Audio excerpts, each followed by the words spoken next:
and it's brilliant to be able to welcome you to the West Midlands. I'm a firm believer that we should host as many conferences as possible because you all come and you see what goes on here. I'm usually told when people jump back on the train, some rather sort of damning with faint praise comment goes like, it's better than I thought it would be. So if that's how you go back, that is brilliant. Because we do actually think that there is something special going on here at the moment. It's a great time for you to come to the West Midlands and see just what is happening. And the statistics tell the story, really, of this region now leading the UK. One or two stats just to share with you. Growth, and particularly growth in productivity here, the issue the government finds so elusive. Over the last 3 years, economic growth per head in the West Midlands, 6.8%, economic growth in the rest of the country, 2.4%. We're first for exports, we're first for inward investment, we are first for startups outside London, and one stat that's really stuck in my mind, last year, of all the jobs created in the UK, nearly a third of them, 110,000, were created in the West Midlands. So for a region that perhaps over the last 40, 50 years has found the going pretty tough, there is definitely something special happening here now. So the question this morning is, why is that, and what's it got to do with transport? So the why, first of all, I believe genuinely that we're playing as a team, Team West Midlands as I call it, united across political divides. Business is a critical part of that team, all of the agencies, some of which in the transport world. And if the team's united, we're really winning through with government and they are backing us big time. But perhaps the bigger reason is that we are focusing on what we call our own regional industrial strategy. We've been doing that for 5 or 6 years now. It was born out of the local enterprise partnerships in the region, and the combined authority, which I chair, is now pursuing that. So there's a real story of us being consistent. And we've chosen the sectors to concentrate on where we have a genuine international leadership position. Because as I always say, we're not competing with Manchester or Liverpool. This is about us being against Barcelona and Berlin and Boston. So we've done some hard work. Where have we got genuine advantages? And we've drawn those advantages out in advanced manufacturing, particularly aerospace, and of course in the West Midlands, automotive. In life sciences, and in particular the medical trials part of that, and of course in professional services and creative. And we're also looking to be really on the cutting edge of new technology in these sectors. So if you think about electric vehicle production, we're in a race to make sure that happens with JLR in Coventry rather than in Detroit or indeed in Stuttgart, and really on the cutting edge, and I know lots of exhibitors will be in this territory, around the autonomous vehicle production and indeed trialling. And great news, just a couple of weeks ago, we effectively won in the region a government competition for funding for public trials of autonomous vehicles, and we do now know that those public trials will happen on the streets of Coventry, Solihull and Birmingham pretty shortly. And that is another way in which we can lead the country. So that's the industrial strategy, but I'm very clear we have 3 enablers for that strategy around housing, around skills and around transport. And of course, it's the transport one that I want to talk about this morning. But just a thought to put with you first of all, that they're not separate, each one on its own, because transport and housing come absolutely hand in glove.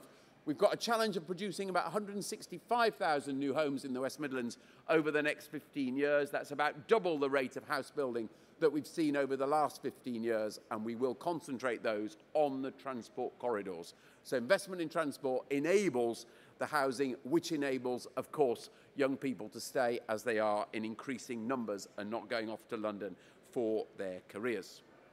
If you take transport then, the challenge that we face, you all know the numbers, I'm not going to go over them in terms of congestion, in terms of air quality, but the only solution to that we see across the West Midlands is a huge shift, dare I say it, in a highways conference from people driving their own cars to using public transport. But that is to enable the roads to do what they are supposed to do for the economy. And I'm very blunt about it, stood in a campaign in May around this. They are not supposed to be there for people to sit in an individual car polluting the atmosphere when they should be using public transport to commute to work in the city centre. The problem we have is historic underinvestment in our transport infrastructure in the West Midlands. The stat that I always use, investment per head here is about 1/7 of what it is in London. That's the stat over the last decade. And clearly, you can't have a competitive economy leading the UK and competing internationally if that stat remains the same. And the good news is it is changing. And the primary reason it's changing is the advent of HS2. So let's talk about HS2 as a railway, and then we'll talk about the connectivity across the whole region. So it's the mother of all investments, about £56 billion, and of course the West Midlands stands to be the primary beneficiary, as we will be right at the middle of that network. Everyone talks about the 38 minutes from here to Euston, but it's also just 40 minutes from central Birmingham to Leeds. So it makes us the heart of that new network. And ladies and gentlemen, it is happening. It's no longer an if, but it is happening on target for 2026. And already £8 billion of contracts have been let this year for the first stage of that. We will have two stations, as I say, one at just at the international station here that many of you got off the train on this morning, I'm sure. And I love Andrew Adonis's idea that we should call that station UK Central. We're not modest in our ambition. UK Central, get the real idea. This is the happening place, so I hope that will happen. It is, of course, adjacent to the airport, and so what you have is what effectively becomes the fourth London airport, just 38 minutes from central London. And anyone who's tried to get to Heathrow on the tube knows that 38 minutes is a pretty good connectivity time. That airport is already growing faster than anywhere else in the UK, 16% the current rate of annual passenger growth. When HS2 opens, or in anticipation of that, it's a wonderful opportunity for us. That railway has also got to be a catalyst for economic growth, not just here, but also in the city centre of what we're calling the Curzon Street Enterprise Zone. And we're using the Enterprise Zone model to bring in the investment for that. But beyond the railway itself, we're also absolutely committed that every area of the conurbation is easily connected to the new terminal stations. And we'll do that through the deal that we've struck with central government, about £4 billion being invested, first of all, in the metro or our tram system across the West Midlands, particularly to drive that into the Black Country to make sure the disadvantaged boroughs of the Black Country, like Sandwell, are connected to the new national transport infrastructure. Into the centre of Coventry with an innovative scheme that we're calling Very Light Rail. And then on top of the metro and light rail extensions, we've also got a huge investment in our classic rail infrastructure at the moment. New franchise just awarded that we're calling West Midlands Rail. It's about £1 billion of investment, 12 new or reopened stations across the region. And don't take it from me, take it from the BBC, who are always sceptics, but they describe it in the West Midlands as the best investment in rail since the Victorian period. Combined with improvements in our rapid bus system and indeed cycling, we do believe that we will bring together for the first time a genuinely integrated system across the whole of the West Midlands. But I'm sure the beady-eyed in the audience will have said, well, that's all classic, that's all traditional transport. The really interesting piece is what new innovative models there are also going to be with the advent of technology and particularly the digital revolution. So I'm particularly interested to look at innovations like City Mapper, the idea of buses on demand, so changing the models of public transport on top of what we are already planning in traditional thinking. And then lastly, if we do come to highways and roads, what's their role within that? Well, it's very straightforward. If we can have that step change in public transport, roads can then play the role that they're supposed to play. And the critical thing for the West Midlands, the exporting dynamo of the country, is, of course, the freight capacity. I think the stat, when you look at freight originating from the West Midlands and travelling through the West Midlands, is over 50%. I think over 50% of UK freight travels through our core motorway network. So key projects already on that, as many of you will know, the refurbishment or rebuilding, frankly, of the elevated section of the M5 going on currently. We're pleased we've secured the funding for Junction 10 of the M6, Junction 6 of the M42 right here, to actually make this whole idea of growth at UK Central a reality. We're lobbying hard for the M54 link to the M6 toll, and of course, a new development we're pressing Highways England hard on is the A46 link around the south of Coventry, again to Interchange Station, to make the most of JLR's fantastic investment there. An issue we've still got to solve, ideas on a postcard please, The M6 toll is not being used as effectively as it should be.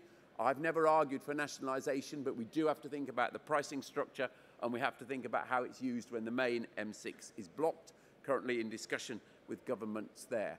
But basically, we accept that we have made the investments in the strategic network are being made. The opportunity for us is better use of the key route network, and I'm particularly pleased to see the work currently being done with Highways England to take their patrols onto our key route network. And we're lobbying government similarly for the enforcement powers that London have around their key work network. So, if we achieve that investment, what is the big issue that remains? And it's very straightforward. It's the whole question of air pollution. And we know in the West Midlands we have to act. Michael Gove has made that very clear. I believe that we have the political support to act dramatically here, and that may surprise you. Normally, public opinion here is saying there does need to be something to be done, because the stat that is really galvanising thinking here is about 1,500 premature deaths a year from pollution across the West Midlands. What we've got to do then is step into this, and we've got to think about, again, how the technology of electric vehicles, autonomous vehicles, links to the whole technology of measuring air quality, of course, of tracking journeys. We don't know what the answer is yet, but that is the sort of challenge to the industry that we know we've got to step into that in a modern, forward-thinking way. So in conclusion, ladies and gentlemen, thank you for coming to Birmingham. I hope you leave impressed by what is going on here. I genuinely believe that we've got clear economic strategy. We understand the role of the transport investments within that. The difficult question is how we deploy the latest technological thinking for real breakthroughs in some of the difficult questions that remain.